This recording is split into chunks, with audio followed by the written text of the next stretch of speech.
You know that I'm all about converting the audience, which means offering them something at the end of your presentation so that they just want to shoot their hand up and say, me. Well, how do you know what to offer the audience? What if you can't sell something at the end of your presentation? What if you can't pitch yourself? Well, how about getting people to join your email list with something very simple like a quiz? Got your attention now. My guest today is Linda Sadu, and we are going to be talking about using a quiz as your lead magnet for when you are speaking. Let's get on to the show. You're listening to Be in Demand, the podcast for honest advice, inspiring stories, and ideas for growing your business by leveraging the expert that you are. I'm your host, Laurie-Ann, business mentor, and I'm also a reformed painfully shy girl, red wine lover, and exercise enthusiast. Join me as I share how being positioned as the expert in your industry, even if it's a busy one, will help you stand out and be the one in demand to hire and work with. Okay, Linda, thank you so much for joining me and coming on the show and sharing your brilliance with my audience. Yes, I'm so excited to be here. So if you can just tell my audience who you are. Yeah, so I'm Who is Linda.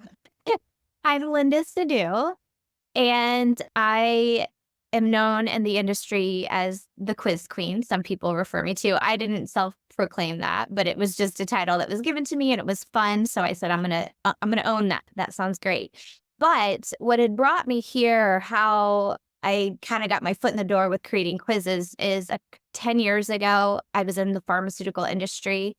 My company at the time taught me the DISC personas. So we divided people's personas up into 4 different quadrants per se. And it was really, are you task oriented or are you people oriented? And are you fast paced or slower paced with your decisions? And then Yes. you fall into one quadrant over the other. If you don't know DISC, that's essentially like what it is. And once I understood the personas, then I would go into the doctor's office and I would try to communicate in a way that they preferred. So if it was a dominant doctor who's task oriented and super fast, I knew I had to be efficient with his time and give him options on how he would use my products because I knew I could never tell him what to do. And then if he was the opposite type of doctor, he or she was the opposite, this would look a little different. I would schedule lunches. I would spend time to build my know, like, and trust factor. I would invite them to dinners so they could hear the dominant doctors speak about my products and how they're using it. And eventually, after 3 years, they would finally prescribe my acne drug or whatever. So you can see that one's going to move fast, one's going to move a little slower. And if you really pay attention to people's relationships and how to communicate with them, they're going to prefer a certain way because some get to the point. And some people are like, hey, I want a low pressure approach. You need to tone it down. True. Right? In leadership as well. Okay. Yeah, I've taught the DISC personality profiles in group settings. And it's simple. It's 2 questions. Yeah. Are you fast paced? Are you slow paced? And I would make them go to the side of the room, to right, left, and then front and back would be just are you about people or are you about your to-do list? Right. See the 4 different groups. And then you can tell by the way that people dress, which is a whole other episode. That's awesome. A lot of people, when I ask them straight out of the gate, what they think they are, they don't know.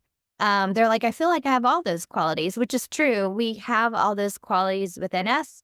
It's just if you take the official assessment, it's 100 questions and they ask you different ways. So that way they keep asking you the same question, but in a different way.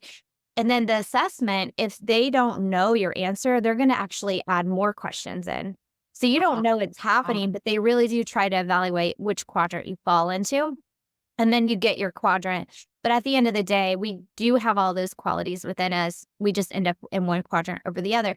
And so fast forward how I got into quizzes. So I was really successful in pharmaceutical sales. I was top 10 because I was really careful about how I communicated and how I sold. And because of that, I was always in the top 10 sales. And so when I retired from pharmaceutical sales, when I had my son, I stayed home for about 5 years. When he went into kindergarten, I launched my own business because I wanted to have a flexible job, stay at home, be there to support my son, but I also wanted to exercise my brain. I enjoyed marketing, communication, so I wanted to do something. And that's when I created a quiz. And it was based on the disc because I was like, well, this is the only way I know how to communicate with people. And even though I was focusing on email marketing at the time, within 3 months, it was very clear that I should focus on the top of funnel and just help entrepreneurs with quizzes because my quiz did extremely well. It even caught the eye of Interact, the quiz platform, who reached out to me to be like, why is it converting so high? And I ended up becoming a strategic partner with them. And then before I knew it, I had a quiz program and was creating quizzes. And that's where we are today. Some of that I knew and some of that I didn't know, but either way, it's all very relevant. And I'm going to make sure down in the show notes that we direct people to a DISC personality profile quiz so that they can figure out what they are and hopefully be just as surprised with their answers and maybe even enlightened. But let's just move on to this. Quizzes, lead magnet. First, I know what a lead magnet is, but for the people who are in the online space and have lead magnets, can you just define what a lead magnet is? Yeah, a lead magnet is when you want to attract the right leads to your offer. So if you create a really good lead magnet, essentially you're going to want to have a validated offer first and work backwards from that. Mhm. So an example that I'm going to use is just myself. When my offer was to help create quizzes. I can do them for you. And I have a quiz lab course that you can take and we can do it together. So that's the option. So from there, I know that, well, these audiences are different ideal clients. So the people who do it with me are typically not, well, the people who hire me to do it for them, they're the dominant doctor that we talked about before. They're fast-paced, take risks, they land on their feet, they're super busy, they're always doing something. They have the extra money, they've validated everything, and they're just like, "Just do it for me."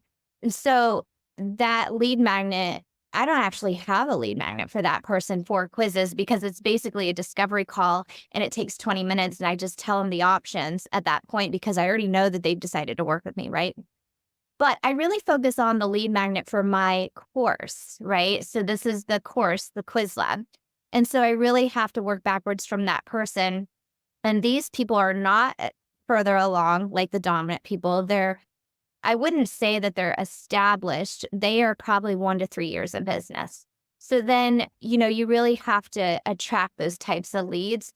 You have to attract in the title of your lead magnet the low-hanging fruit. So for example, with quizzes work really well for this. I had a client that was a beautiful case study where she was a coach. And it was like, what type of coach are you? Because you can be a coach for anything. Well, finally, she was like, I'm going to focus on people who have ADHD because she had recently just got diagnosed with ADHD.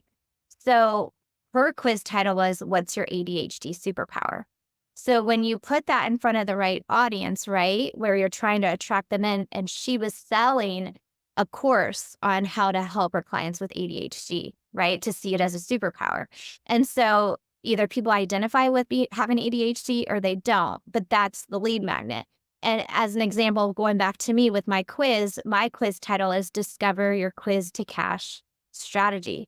So I got the quiz title in there where it's like, do you want a quiz? Like if you are interested in creating a quiz funnel, find out what your personal strategy should be. And so I go straight after the low hanging fruit versus worrying about people who don't know what quizzes are, you know what I mean? And the other thing is when you can get really clear on your leads, my very first quiz question is, what do you identify with? Are you a coach? Are you a course creator? Are you a copywriter, service provider, or other? And to this day, the number one person who's joining my quiz or taking my quiz is a coach. So again, just knowing that information, it's like, okay, I want to get in front of audiences that have more coaches. So think about podcasts that might be, for example, Dallas Travers, Coaches on a Mission, right? That is specific for coaches. So then you can put your lead magnet right in front of your ideal clients. But essentially, going back to your original question, the lead magnet is what you put in front of your audience so that they can understand, they identify with it, they're intrigued, they download it, they take the quiz, and then you can onboard them into your community and support their needs. And you do this with email marketing And then you have a welcome series typically, and then you have them join your newsletter. So eventually you could support them with a type of service you have. But there has to be a clear, like, quiz to quiz lab. Yeah. ADHD superpowered to an ADHD course. It has to like match. It has to match. I love that. And, just to summarize the lead magnet for everybody, it's this sort of exchange. It's like I'm going to give you these results for taking the quiz, and you are going to give me your email address so I can send you those results, and then also share other things with you, like the nurture sequence and also other offerings that I might have so that I can help you along with your business. But I do love quizzes, like for so many reasons. I don't have one yet, but I love them. I think that people love to take them because they love assessments. I know that I'm one of those people. I love assessments. I love learning about myself. And it's a great way to put people like into different categories so that you do know how to talk to them. So one question I have before we move on, because I have seen a lot of people put lead magnets out there and a lot of them just don't work.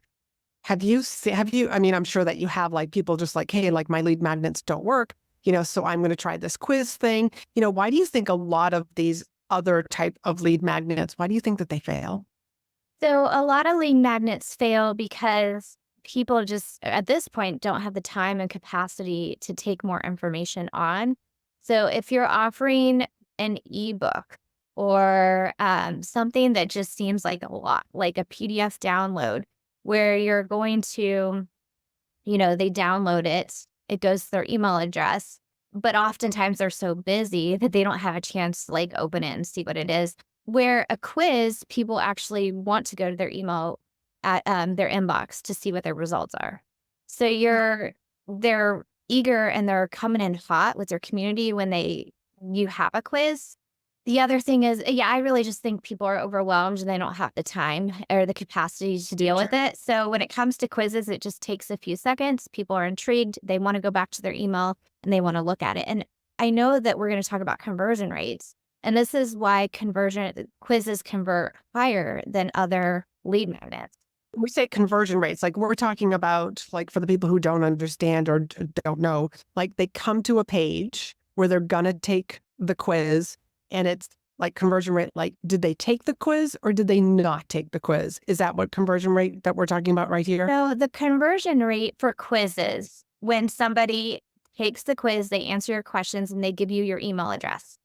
Mm-hmm. Those are typically higher than conversion rates for a PDF download, ebooks, other options.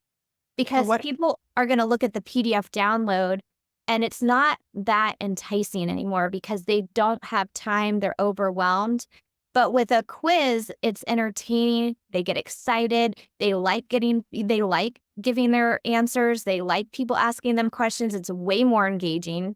When people are offered to take a quiz and they're interested in it and they're raising their hand because they identify with what the title is, they're excited to give you the information in exchange for their email address. So the conversion rate is the percentage where people, let's say you put it in front of 100 people, a good conversion rate for a lead magnet is typically 25%. So if you can get a PDF in front of 100 people and 25 people take it, that is considered good in the industry. According to Interact, the quiz platform, quizzes are at 40%. Okay. So 40%. And typically I can get my clients anywhere between 40 and 70%. So that way, if the quiz is in front of 100 people, I can get 40 to 70 people to take that quiz and give you their email address and convert as a new lead versus 25%, which is on average the best for other lead magnets. Does that make sense? Well, wonder why the company reached out to you. Yes, that makes perfect sense. And it's also making me think of the days where I spoke on leadership. You're right. Like it's like, hey, people would raise their hand and give me their email address and I would send them this PDF. And I'm sure it sounded like a great idea at the time. But by the time they left the event, got either back to their office or maybe even which could have been like a couple of days to a week later, depending on the event, you're right. It may not have feel like a good idea anymore. This is just another reason why quizzes are, I think, so wonderful. Yeah, because you're already interacting with them from the get-go. Hmm. They've already taken the steps to, like, answer questions, and that's really interesting in my opinion because if you send out a survey to your audience, a lot of people won't answer it, but people still opt into those quizzes, and which is interesting because you're lowering the gate, you know what I mean? Where they're, like, willing to interact with you right off the bat with a quiz. And so to get that interaction and create that engagement, that's a big deal. Huge deal. So after they take the quiz, they're going to a result page, or is the only way to get their results on via email, So or it do you? goes straight to a result page, which is typically a landing page, which I prefer. So, it has a landing page with your brand. It tells them the results that you're offering to give them. In their email, they also get an email with the landing page link. So if they want to go back to it, they can check it out as well. Very nice. Okay. So we kind of talked about one of the personality types. Really, we dove into the D. They're very quick deciding. They're risk takers. It sounds very familiar to the woman that I see in the mirror. But I'm also, I consider myself to be a capital D, but also a lowercase I. Can you share with my audience, the different characteristics of the DISC model? Absolutely. So if you are to take a quiz and get results that's going to help you speak on stage and get a standing ovation, and that's your primary goal. Basically, if we divide you up into 4 different personas, what that might look like is the dominant entrepreneur is really the visionary. They're the trailblazer. They're the one with the big ideas. And these entrepreneurs, if they were to take a quiz that was specific for speaking and how to take the stage and leverage your personality, what they would do is they would go on stage and they just need to be direct. They are very charismatic. They need to be themselves. And typically, they're going to emerge as the leader anyway. And whether it's on stage, whether it's with their peers, whether it's in their family, that's just their personality. So they can take the stage in full confidence and do their thing. The thing that they need to be careful of is they still need to pull in some emotion with their audience if they want to get that standing ovation. So typically, this persona gets straight to the point, but they also need to think about the people and the audience and make sure they're also evoking emotion with their speech. And if they do that, they'll get their standing ovation. That's persona number 1. Persona number 2 is technically the influencer if we're going off the disc. The influencer is people-oriented, they're fast action takers. I call this the entertainer. So Tony Robbins, people who are comedians, they're the ones that are gonna take the stage. They might have a joke that's gonna land well, hopefully, and it kinda just breaks the, awkwardness of for everybody, right? Or they might use the stage. They might walk around a lot and, use their nonverbals, use their hands, really get into it. Like these people are going to be that persona because that's leveraging that strength. They're working the audience. Maybe they're going through the crowd, right? They're bringing in the people into the speech. But what they need to be aware of is any type of claim that they, share. You want to make sure to back up that claim and where you heard that information. So oftentimes the entertainer can say, well, this is the best restaurant or whatever, but where's the proof that that was the best restaurant? Was it on the top 25 list from the New York Times or whatever? You need to state those things to have the proof to back up your claims. So if you can do that in a speech, you can work the audience, you can be yourself, you can entertain, you can joke around if you want to. But if you're to get the researchers and the analytical people, if you're going to state anything, make sure you back up that claim. And then the next persona is very heart-centered.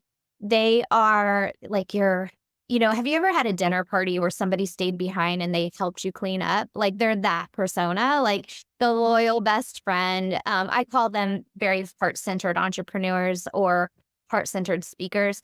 Typically, this is actually the persona that is going to take the stage. And the reason why is because they want to change the world. They really care about climate change. They really care about gun control. They care about their children, right? So they have something that they're very, very passionate about. and they're going to take the stage to share it with the world, and they're going to create a movement that way. But again, with this type of personality, they just need to make sure that if they're efficient with the time, they're not too long-winded, that their story's not too long. They need to be able to captivate all the audience and get to the point as well. So if they can do that, they can get a standing ovation and really feel good about their speech. The last persona is the task-oriented, slower-paced person. This is like Bill Gates, Steve Jobs, like very analytical. I call them the researcher, just to kind of give it like a title. And this type of personality might actually sit on a stool versus working the stage and try to be like the entertainer when they're not that persona, right? They might actually just stand or sit on a stool, but they're going to be very even-tempered. They're going to share their thoughts, but these people are experts. And when they take the stage, they really care about what their peers think. So they're going to spend years and years of research before they ever get on that stage to prove their point, because they want to make sure they're doing it right and they're saying the right things. So they're experts, they're analyzers, they're researchers. And so if they want to try to take the stage and get a standing ovation, they just need to be themselves. They can sit on the stool, but they also need to be aware to capture a standing ovation, to try a little bit to get, maybe some movement in there, maybe, but they don't have to be somebody they're not. And at the end of the day, going back to, what speakers need to do is they always need to just focus on their strengths and leverage that. And at the minimal, don't worry about what other people are like. Don't try to be someone you're not. And if you can go and take the stage and just be yourself, more often than not, you're going to get a standing ovation anyway. I love that. I'm a firm believer that there are two sides to every coin. And just like you so beautifully shared with us, like here's what they're like, but here's what they have to look out for. It's kind of like that's, for me, like that's the other side of the coin. So thank you for sharing that. And so for everybody like that's listening to this, think about your ideal client and like how you can use what she just shared, to almost like put people into like those different categories as you start thinking about the quiz that you might want to actually put together. When you want to create a quiz, like what is the first thing or the first couple of things that you should think about before like diving in to creating the questions and all the goodness? Yeah, I think the number one thing you need to do is have a validated offer and work backwards from that offer to attract the right leads to it. And when I say validated, you need to have like a couple people who purchased it to say, okay, my ideal client is this person. They've purchased it, which that means to me, if I'm going to spend a lot of time creating a quiz, then I'm going to, make sure that I attract the right lead to this offer. Oftentimes I see people not have a validated offer, but they're going to create a quiz anyway. And it just doesn't make sense, because why would you want to get hundreds of people to this offer when you don't even know if it's going to work or convert yet? So I say, if you want to create a quiz, and the reason why I say this is because quizzes take a decent bit of time to set up. They're no joke. If you want to do it right and you want to be intentional about it, it could take 8 to 12 weeks to do. It's a big project. I actually think a quiz is a bigger project than an overhauling your website and having new pages. Say that too. Like, it is a massive project. And so if you want to go into it and spend the right time and get a quiz that's going to attract the right leads, you better make sure that that offer is converting. So that's what I recommend. Yeah. It sounds like, yes, it's a big investment in time, but it's also going to serve you and your business, and your course or your offer, for many, many months and years to follow. 100%. And I do want to mention that's why I love quizzes so much. They can be a lead magnet that's a lifetime for your business versus other things that maybe like bundles, or summits, they have a date and they have an end date and you can't use them anymore. Yeah. So with quizzes, nothing against summits and bundles. I'm just saying that you can, if you do it right, you can have it for the lifetime of your business and you can repurpose it in different areas. It doesn't always have to be a lead magnet. You can use it as a tool on the back end. I do know that I did create a quiz for a speaker, and when she gets a client and she onboards them, she uses it as a tool to help her understand what that client's personality is. And then she helps like get them to feel confidence to lean into their strengths. So you can use it as a tool. You can use it in the back end of your business. It's very versatile. I like that. And one of the reasons why I tell like speakers that like, hey, like consider a quiz, especially if I have clients or students who already have a quiz. I'm like, it's so easy to just rattle that URL off from the stage. Like, hey, everybody, go to, and this is not a valid URL. I'm just going to use my own website as an example, speakandstandout.com/quiz. I mean, you can tell so many people that or have it like up on a slide. And that's just so easy instead of go here, and download this or this PDF if you're interested. Anyways, how do you personalize that landing page after they've taken the quiz? Okay, so the landing page after someone's taken the quiz, it's almost like a sales page. And what you do is you take them on the journey. First of all, you share what persona they are.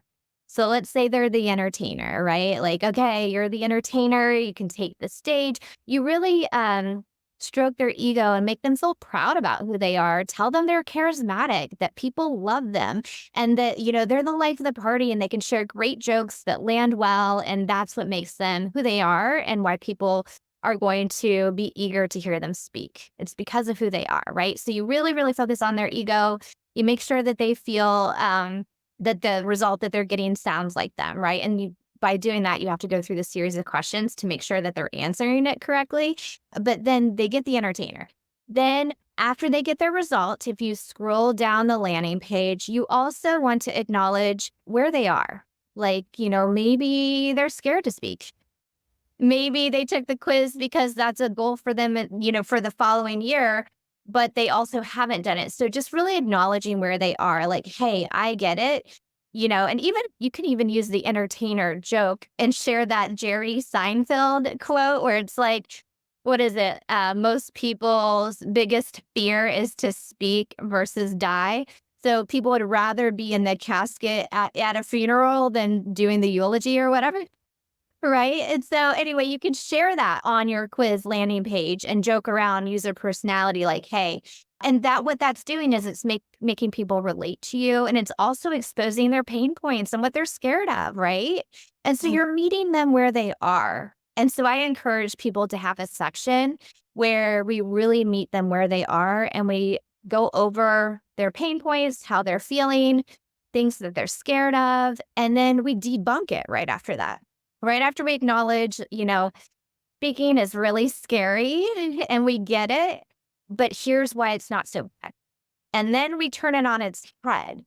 And then there's always a section of like, okay, when it comes to speaking, if you think about it, all the platforms are leveraging people speaking, IG Lives, YouTube, podcasts, you name it. And you can give all these examples. And then you can even tell people, and guess what? The best speakers are usually mediocre. The good people haven't even had a chance to put themselves out there. So even if you're doing the bare minimum, you're still going to be doing just as good as everybody else. And so you really just normalize it, right? So there's always a section of like debunking the fear and, all that good stuff. And then we get into the imagine if, where we say, but imagine if you actually did take the stage. And imagine if you got that standing ovation and people were clapping for you and you walked off that stage and you said, damn, I want to do that again. And so you really get them in the place where they can do it. And imagining that they can do it. And that's when you introduce your bio and who you are and how you can help them. And, you can also have a call to action on there. It says book a call if you're interested in creating your keynote speech. You could also do, here's a link to a webinar if you have some type of course that's on automation. You could say, join this challenge, whatever you want, have a call to action for them to take the next step. Oh, wow. To talk about dissecting that result page, thank you very much. That was like a mini masterclass in and of itself. This whole episode has been like a masterclass. Okay, this has been really, really helpful. So we've talked about why you want a quiz, the different personalities, understanding those different personalities, how many questions, by the way? Because you did earlier say it should only take a couple of minutes. Yeah, so I say 9 to 10 questions, nothing more than 10. Okay. And I've heard you talk about quizzes before. And also remember you saying, like, this stood out in my mind, that a couple of the questions, how did you word it? Were kind of fun not necessarily putting you into a category, but just like fun other type of random Yeah. questions that kept There's three types of questions I like to ask on the quiz. One of them's personality, so we can nail your personality. And I usually like to have 5 personality questions. Then I like to have a couple research questions. A research question was, what do you identify with? Are you a coach, course creator? So that way you can get a better understanding of who's coming into your audience and what they identify with. And that's great for research for you.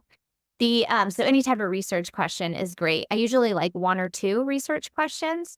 And then I do engaging questions, which is what you're talking about. These are softball questions. And basically, I position them between hard questions. So if you're making people think too long, if you're asking a research question or you're trying to get their personality nailed, sometimes you're making them think. And if you make people think too long over and over and over again, they're going to click out of the quiz because it's too much on them. And quizzes are also supposed to be fun. So you want to have like some softball questions that have not, it has to be on theme. It could be like, if you're doing a speaking tour, what cities would you want to travel to? What city is number 1 on your list? It could be Paris, London, you name it, New York City, whatever. Like, it really has nothing to do with what they're getting as a result. It's just more like, this is a no-brainer question. Let's help you get through this quiz and let me nail your personality so I can give you the right result. I love that. Thank you very much. And that was the word that I was looking for, was engaging questions. Okay.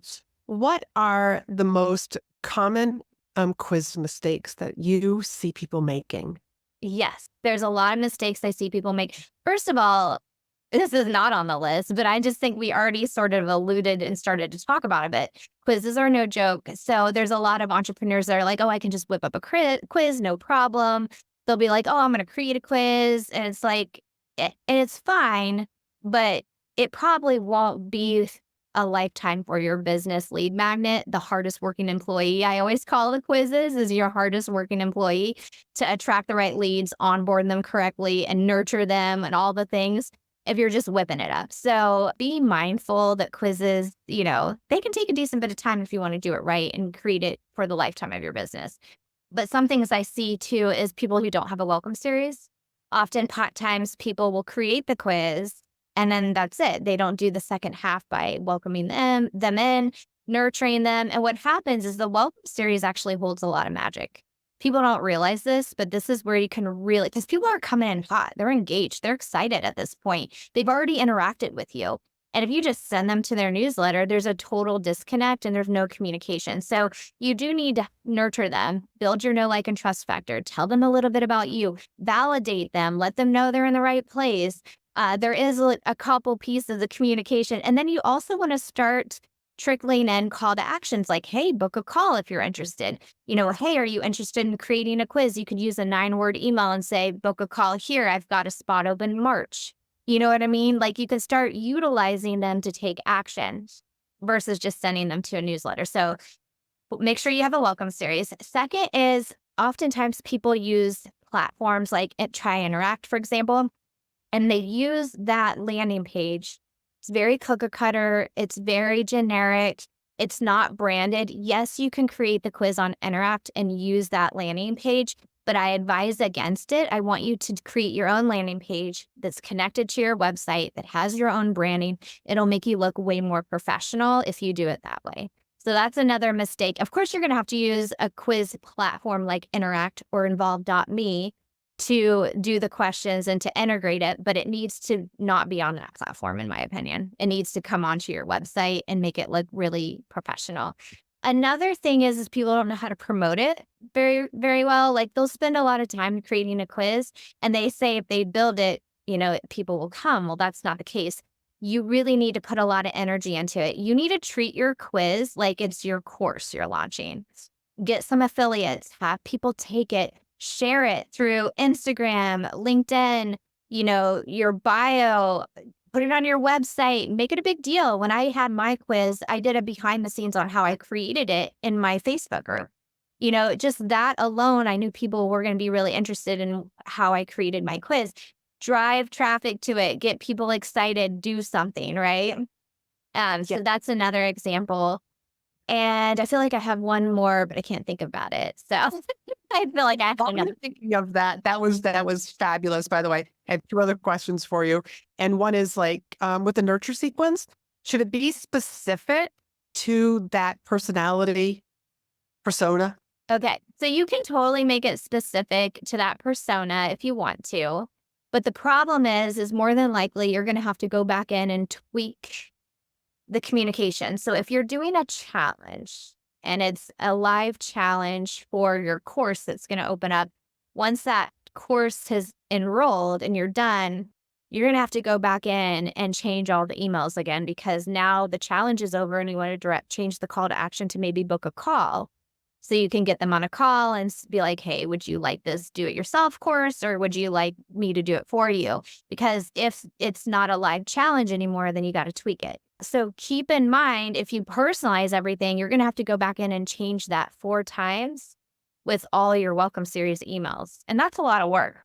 It sounds like a I lot of. think it's awesome if you can do it, but I see it happening with something that's on evergreen that you don't have to touch anymore versus something that's live. And it's totally doable. And I will tell you, businesses are not doing it. They're not personalizing a welcome series like that, that's super personal, but you can do, and this is what I do for my clients, is I personalize email 1. So depending on what result you get, Laurie-Ann, if you're the dominant entrepreneur and you're the trailblazer, the visionary, I'll send you that and I'll go deep into your personality and say, this is why I love you. You know, you are going to take bold action. You're going to land on your feet. You're very charismatic, and I'll do that for each personality. But then what I'll do is the other emails in the welcome series will just get duplicated for the 4 because it's going to the same offer usually. Okay, I love that. Thank you very much for clarifying that. And what's the future of quizzes? Ooh, good question. I think quizzes are one of those things that's going to just continue to do really well and perform. If you think about it, quizzes, I mean, since the 80s, right? Or I don't even know when, like people would take quizzes, whether it's 17 magazine and they would look them up and take the quiz. People are obsessed with getting to know more about themselves. Enneagram, Myers-Briggs, human design. I mean, if you want to engage with your audience, if you put anything in front of them that's going to help them learn more about their strengths and be aware of their weaknesses, they're going to do it.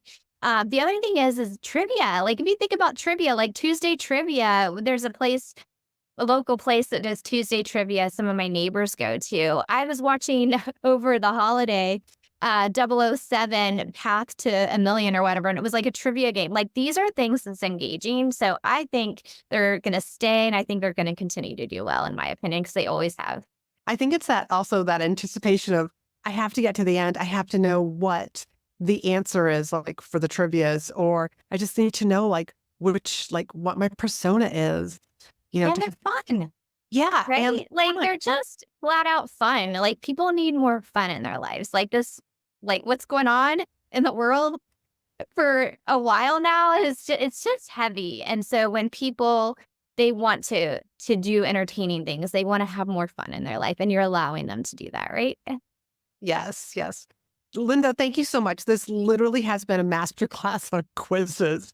We went so deep on so many of the questions that I had. So thank you so much for sharing your brilliance with everybody. Now, I'm sure that you have a quiz that I want to encourage the audience to go and experience.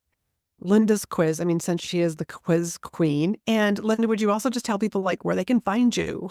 Yes. So if you go to my website, lindasadoo.com, which I'm sure you'll share, on the front page of my website is the quiz, and it's Discover Your Quiz to Cash Strategy. If you take this quiz and you want to create a quiz for your business, it's going to literally lay out the strategy that's going to work for your personality. So you're going to work with your strengths. You can be aware of your weaknesses, but you're going to be able to have a quiz funnel strategy that's going to work for you and your offer, no matter what you're selling. And then I also have a Facebook group. I think I spend a lot more time in my Facebook group versus Instagram. So quiz creators is where I will definitely take the time to engage. I'm going to do some fun things this year. I always do for my Facebook group. So you can also join the quiz creator Facebook group. Thank you very much for that. So everybody, all of that information is going to be down on the show notes. So go experience her quiz, go join her Facebook group, and just learn more about quizzes and really seriously consider having a quiz as that offer for when you are speaking in person, virtually, and just as the best lead magnet, engaging lead magnet that you could ever have to grow your business. So thank you very much. And until next week, go and be in demand. Thanks for hanging out with me. Be sure to hit the subscribe button so you never miss an episode. And join me over in my private Facebook group for more tips, community, and free trainings. You'll find the link in the show notes. You can also help this podcast reach more listeners by leaving a review. And as a thank you, each month I pick one of my reviewers to win a free coaching call with me. So if you haven't done so already, please leave a review and you could be the next one.